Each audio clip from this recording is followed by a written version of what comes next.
Hello friends, good morning to all. I am Y.R. Rajurkar. Speak English with Rajurkar या YouTube चॅनलमध्ये आपल्या सर्वांचं स्वागत. आज मी आपल्याला कंजंक्शन्स आणि क्लॉजेस या विषयावरती बोलणार आहे. चला तर मग आपण विषयाला सुरुवात करूया.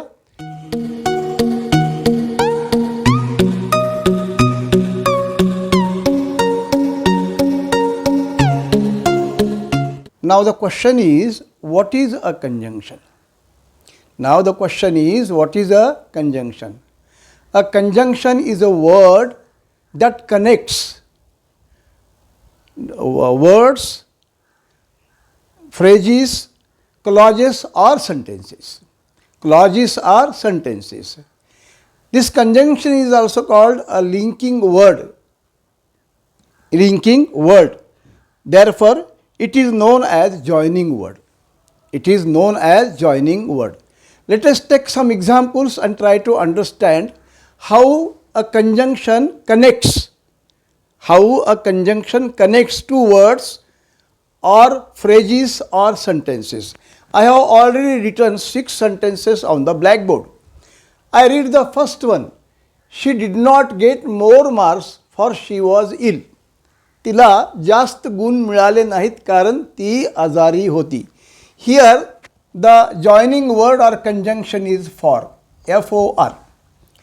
I will meet Ram and his brother today. Here Ram and his brother, they are joined by and. So it is a conjunction. इथे 3 नंबरचं पहा. I have never seen that movie nor I want to. Here 2 sentences are joined by here nor, N-O-R. Number 4, he is rich but frugal minded. तो श्रीमंत आहे पण परंतु कंजूस आहे. Here but is the conjunction. I go to number 5. Do you like tea or coffee? Tea or coffee या 2 नामाला or न जोडलेला आहे. Okay. Number 6 and the last one, the doctor gave the best treatment to the patient, yet he died. डॉक्टरने पेशंटला, रुग्णाला फार चांगली सेवा दिली तरीही तो मरण पावला. So these are the conjunctions that joins, here 2 words, sentences or clauses, या आता पाहिजे एकूण 6 वाक्यामधले हे जे पहिला कंजंक्शन आहे तो आहे काय, फॉर. मी त्याचं F कॅपिटल लिहितो. 2 मधला अँड आहे त्याचं मी A कॅपिटल लिहितो, F-A. 3 मध्ये नॉर आहे, N कॅपिटल लिहितो. ही इज रिच बट त्याचं B capital. 5 do you like tea or coffee और आहे तो O. And last is 6, 8. 8चं Y capital. पहा या ठिकाणी की FANBOY हा जर शब्द तुम्ही तुमच्या डोक्यामध्ये ठेवला तर तुम्हाला कोऑर्डिनेटिंग कंजंक्शन्स जे आहेत ते लक्षात येतील. मी त्याच्याकडे पुन्हा मी येणारच आहे. There are 3 types of conjunctions. There are 3 types of conjunctions. 1, coordinating conjunction. 2, कोरिलेटिव्ह conjunction. And the 3rd is subordinating conjunctions जे आपल्या क्लॉजसाठी अतिशय महत्त्वाचे आहेत. कोऑर्डिनेटिंग कंजंक्शन याचे 6 वाक्य देऊन कंजंक्शनच्या रूपाने मी हे केलं. हे जे FANBOY हा जर शब्द तुम्ही तुमच्या डोक्यात ठेवला तर कोऑर्डिनेटिंग कंजंक्शन म्हणजे काय हे तुमच्या लक्षात येतील. ते आहेत for, and, nor, but, or आणि एट. या शब्दांचा, या कंजंक्शनचा उपयोग करून आपण कंपाऊंड सेंटेन्सेस करतो. मित्रांनो, आत्ता आपण कंजंक्शनच्या पहिल्या प्रकाराचा अभ्यास केलेला आहे, कोऑर्डिनेटिंग कंजंक्शन. लक्षात ठेवा तो वर्ड फॅन बॉय. आता मी आपल्याला दुसऱ्या प्रकाराबद्दलची माहिती सांगणार आहे. आणि दुसरा प्रकार आहे तो कोरिलेटिव्ह कंजंक्शन्स. कोरिलेटिव्ह कंजंक्शन्स म्हणजे काय नेमकं? correlative conjunctions are used in pairs. Correlative conjunctions are used in pairs to connect words, phrases and sentences. Examples सांगतो. They come in pair, जोडीने येतात ते. उदाहरणार्थ neither nor, either or, not only but also, आणि both and, both टिंब and. Okay, बघा पहिला प्रकारचे नायदर नॉर कसा उपयोग करतो आपण. The old lady is neither a thief nor a liar. The old lady is neither a thief nor a liar. Either or बघा आता. My friend likes either tea or coffee. My friend likes either tea or coffee. Not only but also बघा.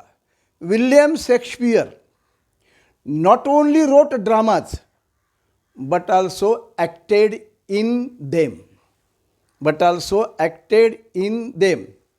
He is not only kind but also cooperative. आणि शेवटचा आहे both and. He is both kind and cooperative. याच्यात फक्त 4 जोड्या हे आहेत. Neither nor, either or, not only but also आणि बोथ आणि अँड. आता मी आपल्याला ज्या महत्त्वाच्या क्लॉजेसबद्दलची माहिती आपल्याला घ्यायची आहे त्या भागाकडे मी आता वळणार आहे. आणि तिसरा प्रकार आहे सबऑर्डिनेटिंग कंजंक्शन्स. या सबऑर्डिनेटिंग कंजंक्शन्सची लगेच मी तुम्हाला यादी देणार नाही. I am not going to give a list of subordinating conjunctions. मी आपल्याला क्लॉज समजावून सांगताना ते तुम्हाला मी सांगेन या ठिकाणी. अंडर सबऑर्डिनेट कंजंक्शन्स लक्षात ठेवा, there are 3 types of clauses. पहिली आहे नाउन क्लॉज, ॲडजेक्टिव्ह क्लॉज आणि ॲडव्हर्ब क्लॉज. हे विद्यार्थ्यासाठी अत्यंत महत्त्वाचे आहे. 8वीपासून पुढे कोणतीही इयत्ता असो त्याला या क्लॉजेसचा आपल्याला अभ्यास करावा लागतो. चला तर मग आपण पहिली नाउन क्लॉजकडे वळूया. पहा, मी टेबलावरती काही वाक्य लिहिलेले आहेत. पहिलं आहे नाउन क्लॉज. त्याला मराठीमध्ये नाम उपवाक्य असं म्हणतात. बघा, पहिलं वाक्य आपण समजावून घेऊया. Anand thinks that he is happy. या वाक्यामध्ये आनंद थिंग्स आणि दुसरं आहे दॅट ही इज हॅपी असे 2 भाग आहेत. म्हणजे ज्या वाक्याला पूर्ण अर्थ आहे ती मेन क्लॉज आणि ज्याला पूर्ण अर्थ नाही ती सबऑर्डिनेट क्लॉज. तेव्हा बघा, आनंद थिंग्स हा एवढा जो भाग आहे, आनंद विचार करतो, ही आहे मेन क्लॉज, मुख्य वाक्य, कारण या वाक्याला पूर्ण अर्थ आहे. आता आपण हा एवढा बंद करा आणि एवढं दॅट ही इज हॅपी, की तो आनंदी आहे, हे वाक्याला पूर्ण अर्थ नाही. असं म्हणतो का आपण की तो आनंदी आहे, की तो वेडा आहे, की तो हुशार आहे, असं म्हणत नाही. म्हणजे ही दुसरी जी आहे त्याला पूर्ण अर्थ नाही. ज्याला पूर्ण अर्थ आहे त्याला आपण म्हणतो मेन क्लॉज आणि ज्याला अपूर्ण अर्थ आहे त्याला म्हणतो आपण सबऑर्डिनेट क्लॉज. क्लिअर? याला आणखी 2 शब्द पर्यायी आहेत. मेन क्लॉजच्या ऐवजी प्रिन्सिपल क्लॉज असं म्हणतात आणि जी सबऑर्डिनेट क्लॉज आहे त्याला म्हणतात डिपेंडिंग क्लॉज, कारण ती दुसऱ्यावरती अवलंबून आहे. इकडे बघा, हे जे 2 वाक्य आहेत, look here, these 2 sentences are joined by the conjunction that. मी चौकट केली आहे, कंजंक्शन दॅटनं जोडलेलं आहे. राईट? हे जे कंजंक्शन आहे त्याला म्हणतो आपण सबऑर्डिनेटिंग कंजंक्शन. याला म्हणतो आपण सबऑर्डिनेटिंग कंजंक्शन. ज्या वाक्यामध्ये एक मेन क्लॉज आणि दुसरी सबऑर्डिनेट क्लॉज असते त्या वाक्याला आपण काय म्हणतो? Complex sentence. त्या वाक्याला आपण म्हणतो कॉम्प्लेक्स सेंटेन्स. तुमच्या अभ्यासक्रमाला वाक्याचे प्रकार आहेत बघा, assertive sentence, imperative sentence, interrogative sentence, exclamatory sentence, compound sentence and complex sentence. तेव्हा हा कोणतं वाक्य आहे? हे आहे कॉम्प्लेक्स सेंटेन्स. आता आपण ही नाऊन क्लॉज कशी आहे ते समजावून घेऊया. बघा मुलांनो, इथे मित्रांनो बघा, आनंद थिंग्स हे जे मुख्य वाक्य आहे त्याला एक प्रश्न विचारा. कोणता प्रश्न विचारा? व्हॉट. बघा, आनंद थिंग्स व्हॉट, जे उत्तर येईल ते नाऊन क्लॉज. काय उत्तर येतं? That he is happy. That is happy. आपण दुसऱ्याला प्रश्न विचारूया. आय नो, मला माहीत आहे. नो व्हॉट, उत्तर हाऊ ही बिहेव्ज विथ अदर्स. अशा पद्धतीनं बाकीच्याला प्रश्न विचारत जा, तुम्हाला नाऊन क्लॉज मिळणार. आणि ती नाऊन क्लॉज कुठून आहे? दॅट ही इज हॅपीपासून ही नाऊन क्लॉज आहे. या वाक्यातली सबऑर्डिनेट क्लॉज हीच कोणती आहे? Noun clause. प्रत्येक वाक्यातली या नाऊनमधले नाऊन क्लॉज आहे. जी सबऑर्डिनेट क्लॉज असते ती या वाक्यामध्ये काय आहे? Noun clause. आता सबऑर्डिनेट क्लॉज ओळखण्याचा आणखी एक प्रकार तुम्हाला मी सांगतो. बघा, इथे या वाक्यामध्ये मगाशी मी तुम्हाला व्हॉट हे सांगितलं. आनंद हा सब्जेक्ट आहे. थिंग्स हे व्हर्ब आहे. दॅट ही इज हॅपी हा संपूर्ण भाग याचा ऑब्जेक्ट आहे. आणि ऑब्जेक्ट हे नाऊन असतं, म्हणून याला नाऊन क्लॉज असं म्हणतात. परत कुठलंही वाक्य तुम्ही घ्या. बघा, the police learned where the robber was hiding. The police या वाक्यातला सब्जेक्ट, लर्न्ड या वाक्यातलं verb, where the robber was hiding या वाक्यातलं ऑब्जेक्ट. ऑब्जेक्ट हे नाऊन असतं, म्हणून त्याला म्हणतो आपण नाऊन क्लॉज. मला वाटतं एक अगदी क्लिअर झालं असेल. आणि आणखी अनेक सोपा प्रकार आपल्याला नाऊन क्लॉज ओळखण्याचा सांगतो. बघा, यामध्ये सबऑर्डिनेट कंजंक्शन्स कोणकोणते आहेत? पहिल्यामध्ये दॅट, दुसऱ्यामध्ये हाऊ, तिसऱ्यामध्ये गोविंद व्हेन, चौथ्यामध्ये व्हेअर, पाचव्या वाक्यामध्ये व्हॉट, सहाव्या वाक्यामध्ये व्हाय. त्याच्या अगोदर काय आलं आहे बघा. बघा, काळजीपूर्वक बघा. बघा, या दॅटच्या अगोदर थिंग्स आलं आहे, व्हर्ब आहे. या हाऊच्या अगोदर नो आला आहे, व्हर्ब आहे. इथे व्हेनच्या अगोदर नो आला आहे, व्हर्ब आहे. इथे बघा, इथे पहा, व्हेअरच्या अगोदर लर्न्ड आला आहे, व्हर्ब आहे. म्हणजे सबऑर्डिनेटिंग कंजंक्शन हे जे दिलेले आहेत यामध्ये त्याच्या अगोदर जर व्हर्ब आला तर त्याला आपण काय म्हणतो? Noun clause. हे ओळखण्याचा सोपा मार्ग.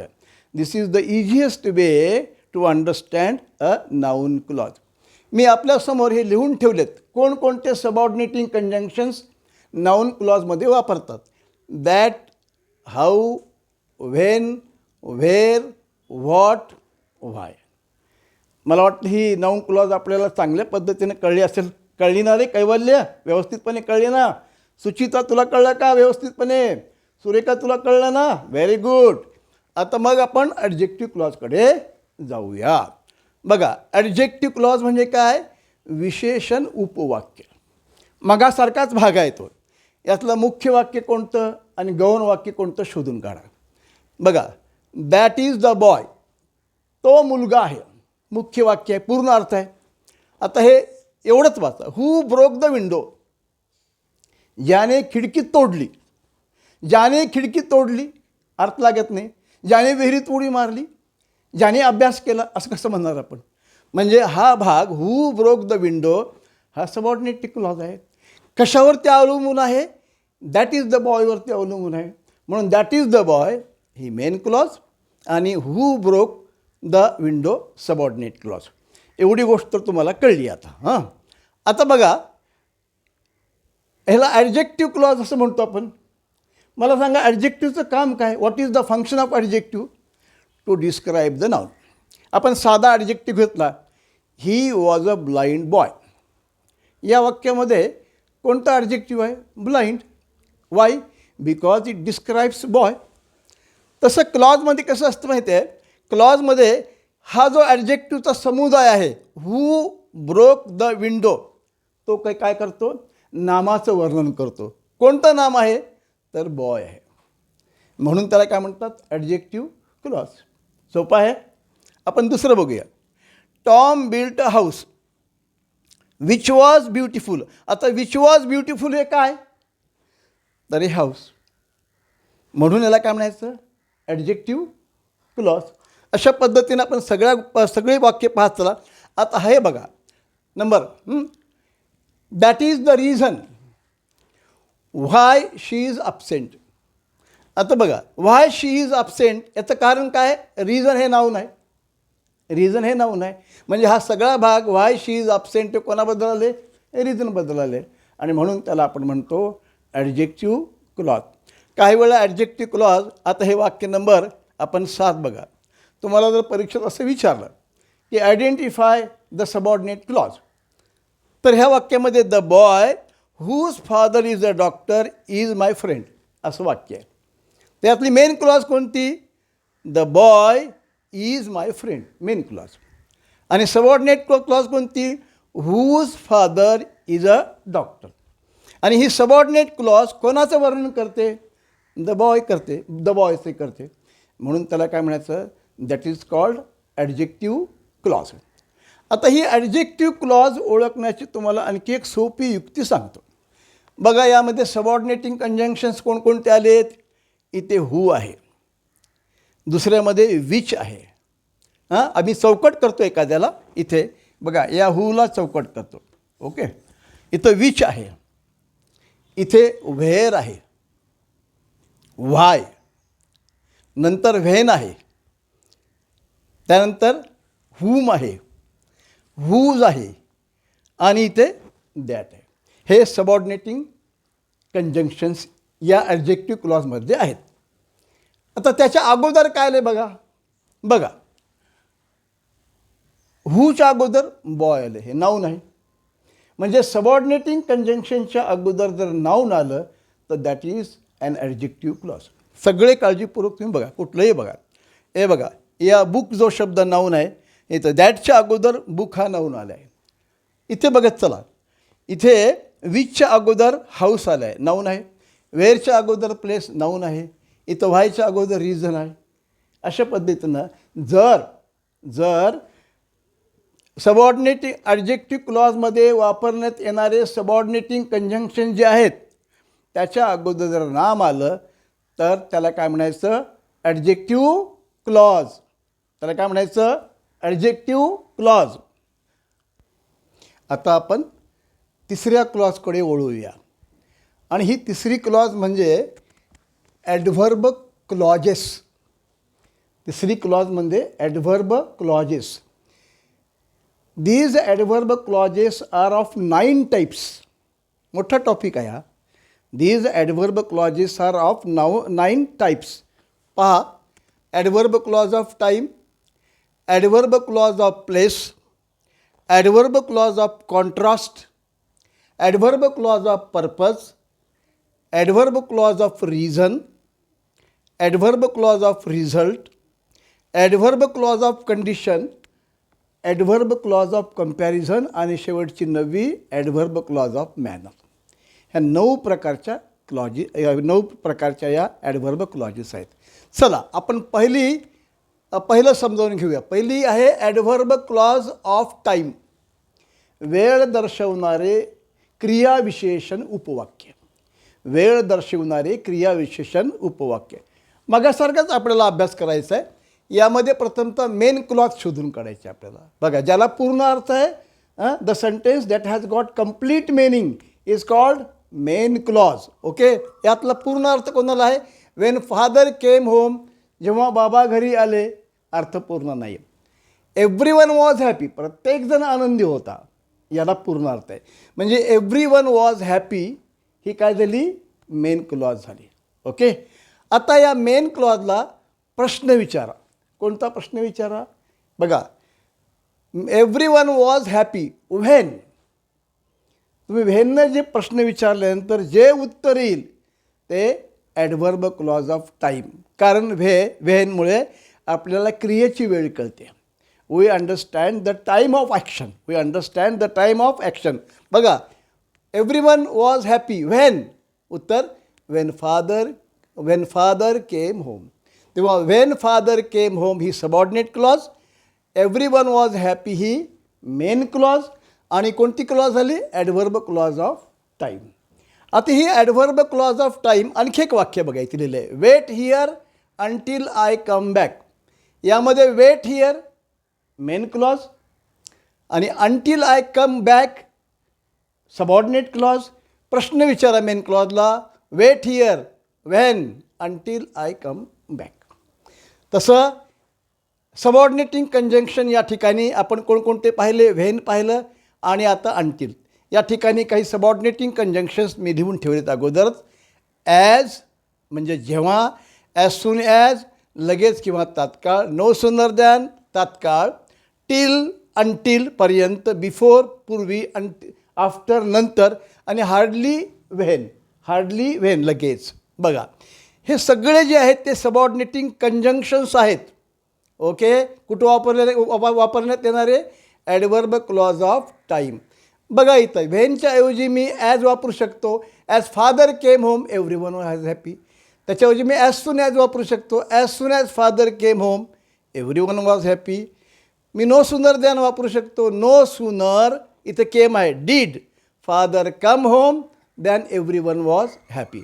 बाकीच्या वाक्यांना हे उपयोगी पडणार नाही. तेव्हा अशा पद्धतीनं आपल्याला या ठिकाणी ॲडव्हर्ब क्लॉज ऑफ टाईम हा पहिला प्रकार सांगितला आहे. ॲडव्हर्ब क्लॉज ऑफ प्लेस जे ठिकाण दाखवणारे क्रियाविशेषण उपवाक्य वाचूया. My dog follows wherever I go. Grandfather lives where the climate is suitable. पहिलं वाक्य तुम्ही बघा, माय डॉग फॉलोज, माझा कुत्रा माझ्या पाठीमागून येतो. वाक्याला पूर्ण अर्थ आहे, मेन क्लॉज. व्हेरेवर आय गो, ज्या ज्या ठिकाणी मी जाईल, सबऑर्डिनेट क्लॉज. मेन क्लॉजला प्रश्न विचारणार, where, my dog follows where, wherever I go. तेव्हा आपल्याला उत्तर काय मिळालं, व्हेरेवर आय गो. हे व्हेरेवर आय गो ही सबऑर्डिनेट क्लॉज आहे आणि या वाक्यातली ही ॲडव्हर्ब क्लॉज ऑफ प्लेस आहे. तसंच पुढे बघा, grandfather lives where the climate is suitable. Grandfather lives where the climate is suitable. अशा पद्धतीनं हे ॲडव्हर्ब क्लॉज ऑफ प्लेस आहे. मी पहा इथं नंबर 3कडे या, ॲडव्हर्ब क्लॉज ऑफ कॉन्ट्रास्ट. मगाच्यामध्ये व्हेरेवर आणि व्हेर वापरलं. इथं बघा काय वापरतात ते, though spider webs are delicate they are strong. जरी स्पायडर वेब्स डेलिकेट असले तरी ते कसे आहेत, स्ट्रॉंग आहेत असं म्हटलं आहे. यासाठी दोन सबऑर्डिनेटिंग कंजंक्शन्स आहेत, दो आणि ऑल दोन. दो आणि ऑल दोन. या वाक्यातसुद्धा बघा, दो स्पायडर वेब्स आर डेलिकेट, जरी कोळ्याची जाळी नाजूक असली तरी दे आर स्ट्रॉंग. बघा दे आर स्ट्रॉंग ही मेन क्लॉज आहे आणि दोपासून किंवा ऑल दोपासून सुरुवात होणारी ही सबऑर्डिनेट क्लॉज आहे.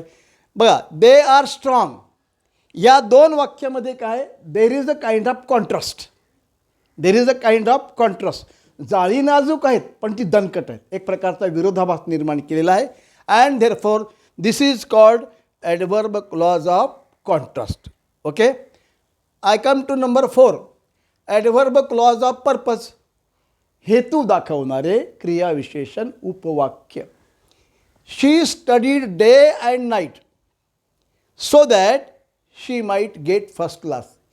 या वाक्यामध्ये she studied day and night ही मेन क्लॉज आहे. तिने रात्रंदिवस अभ्यास केला, मेन क्लॉज आहे. आणि सो दॅटपासून हा पुढचा भाग इथपर्यंतचा भाग जो आहे तो काय, सबऑर्डिनेट क्लॉज आहे. तुम्ही प्रश्न विचारा, she studied day and night with what intention, with what purpose. उत्तर, so that she might get first class. तेव्हा so that she might get first class ही सबऑर्डिनेट क्लॉज आहे आणि हीच या वाक्यामधली ॲडव्हर्ब क्लॉज ऑफ पर्पज आहे. I come to number 5, adverb clause of reason. कारण दाखवणारे विशेषण उपवाक्य. कारण दाखवणारे विशेषण उपवाक्य.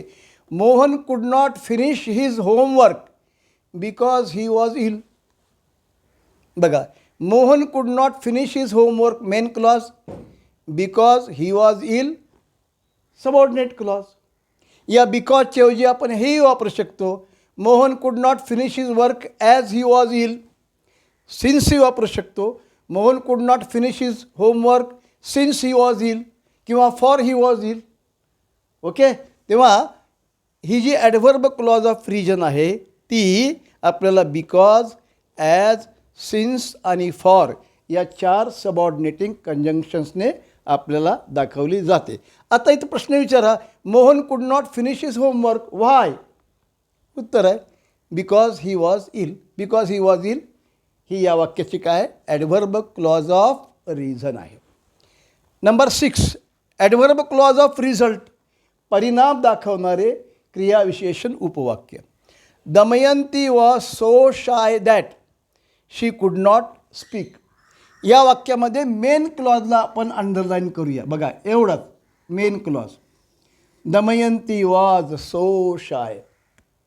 बघा रिझल्ट काय? What is the result? That she could not speak. त्यामुळे ती बोलू शकली नाही, हा रिझल्ट आहे. म्हणून that she could not speak हे सबऑर्डिनेट क्लॉज आहे. आणि ओके, आणि हीच या वाक्याची काय आहे? ॲडव्हर्ब क्लॉज ऑफ रिझल्ट, परिणाम दाखवणारी ही क्लॉज आहे. आणि यातली दमयंती वॉज सो शाय हे मेन क्लॉज आहे. I come to number 7, adverb clause of condition, म्हणजे काय? अट दाखवणारे क्रियाविशेषण उपवाक्य. बघा इथं आता, unless you read you will not understand. You will not understand ही मेन क्लॉज किंवा प्रिन्सिपल क्लॉज. आणि what is the condition for this? You have to read. Unless you read, जोपर्यंत तुम्ही वाचत नाही तोपर्यंत तुम्हाला समजणार नाही. या अनलेसमध्ये इफ नॉट असा अर्थ आहे, जर नाही असा अर्थ आहे. अनलेसच्या ऐवजी आपण इफ नॉट वापरू शकतो. इथे बघा, if you don't read you will not understand. If you don't read you will not understand. तेव्हा इथं यू विल नॉट अंडरस्टँड याची अट काय आहे? Unless you read. म्हणून याला ॲडव्हर्ब क्लॉज ऑफ कंडिशन असं म्हणतात. आणखी 2 क्लॉजेस शिल्लक आहेत. सॉरी, त्या मी इथे लिहितो. आता आपण 8 नंबरकडे येऊया. आणि ती आहे ॲडव्हर्ब क्लॉज ऑफ कंपॅरिझन, म्हणजे तुलना दाखवणारे क्रियाविशेषण उपवाक्य. बघा, Ram is taller than Rahim. या वाक्यामध्ये राम इज टॉलर हे मुख्य वाक्य आहे. दॅन रहीम हे गौण वाक्य आहे. म्हणजे main clause Ram is taller आणि सबऑर्डिनेट क्लॉज दॅन रहीम. आणि इथे देर इज अ कम्पॅरिझन. इथे तुलना आहे, म्हणून याला म्हणतो आपण ॲडव्हर्ब क्लॉज ऑफ कम्पॅरिझन. हीच तुलना वेगळ्या पद्धतीने दाखवली आहे. Rohit is not as tall as Mohan. Rohit is not as tall as Mohan. या वाक्यामध्ये ॲज टॉल ॲज मोहन ही सबऑर्डिनेट क्लॉज आहे आणि रोहित इज नॉट ही मेन क्लॉज आहे. There is a comparison between Rohit and Mohan, hence it is adverb clause of comparison. Last शेवटची clause आहे adverb clause of manner. Manner म्हणजे पद्धत दाखवणारे क्रियाविशेषण उपवाक्य. बघा इथे she danced as she was guided. याच्यातल्या सबऑर्डिनेट क्लॉजला आपण अंडरलाईन करूया. As she was guided. As she was guided ही सबऑर्डिनेट क्लॉज आहे. आणि शी डान्स्ड हे काय? मेन क्लॉज आहे, कारण याला पूर्ण अर्थ आहे. शी डान्स्ड, तिने नृत्य केले, पूर्ण अर्थ आहे. ॲज शी वॉज गायडेड, तिला मार्गदर्शन केल्याप्रमाणे. तेव्हा लक्षात ठेवा, ॲज शी वॉज गायडेडला प्रश्न विचारा तुम्ही. या मेन क्लॉजला प्रश्न विचारा. शी डान्स्ड हाऊ असा प्रश्न विचारा. जे उत्तर येईल ते ॲडव्हर्ब क्लॉज ऑफ मॅनर. बघा, how danced as she was guided. इथे पहा, Sonali acted as she was instructed. How ॲक्टेड?